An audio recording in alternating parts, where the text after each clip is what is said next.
BJP ক্ষমতায় এলে রাজ্যে মাছ মাংস খাওয়া বন্ধ করে দেওয়া হবে বলে তৃণমূল কংগ্রেসের পক্ষ থেকে যে প্রচার চালানো হচ্ছে তার প্রতিবাদে রবিবার মাথাভাঙ্গা 2 ব্লকের নিশিগঞ্জে 194 নম্বর ছাড় ডুমনিকুড়ি এলাকায় ব্যতিক্রমী কর্মসূচি নিল বিজেপি।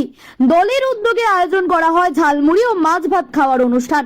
উপস্থিত ছিলেন বিজেপি স্থানীয় নেতৃত্ব, কর্মী, সমর্থক ও বহু সাধারণ মানুষ। বিজেপি নেতাদের দাবি, সাধারণ মানুষের মধ্যে বিভ্রান্তি ছড়াতে তৃণমূল এই ধরনের মিথ্যা প্রচার করছে। মাছ ভাত বাঙালির সংস্কৃতি ও আবেগের অংশ, তা কখনো বন্ধ করার প্রশ্নই ওঠে না বলে দাবি করেন তারা।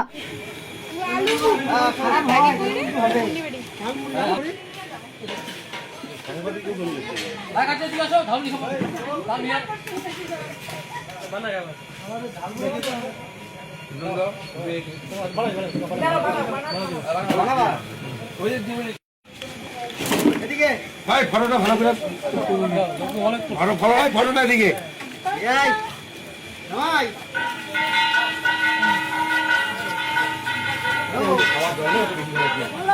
বলতে লাগবে না, মোদি কাছে 10 টাকা ঝাল লাগবে মমতার, এটা বলতে লাগবে না। যেটা নিয়েছি সেটা একটা প্রোপাগান্ডার বিরুদ্ধে।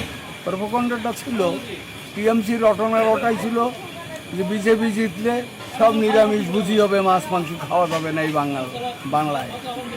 এরকম ধরনের একটা রটনা তারা রটাইছিল, মিথ্যা প্রোপাগান্ডা।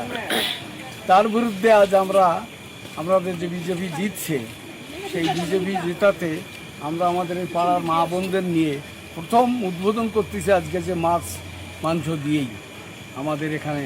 এবং সেদিন যে আমাদের প্রধানমন্ত্রী এই ঝালমুড়ি খেয়ে খুব তৃপ্তি পেয়েছেন, যে বাংলার যে ঝালমুড়ি এটা প্রসিদ্ধ সারা ভারতবর্ষের ভিতর। এইরকম রুচিকর খাদ্য বোধহয় অন্য কোথাও কোনো স্টেটে পাওয়া যায় না। শিবগঞ্জ 1 নম্বর অঞ্চল 194 নম্বর। আমার নাম একে মিস্ত্রি। প্রাক্তন আমি তপশিলি মোর্চার তপশিলি মোর্চার কুচবিহার ডিস্ট্রিক্টের প্রেসিডেন্ট ছিলাম। তা বাদে আমি 2বার জেলা পরিষদও ক্যান্ডিডেট ছিলাম। দেখি আগামী দিনে যদি শরীর স্বাস্থ্য ভালো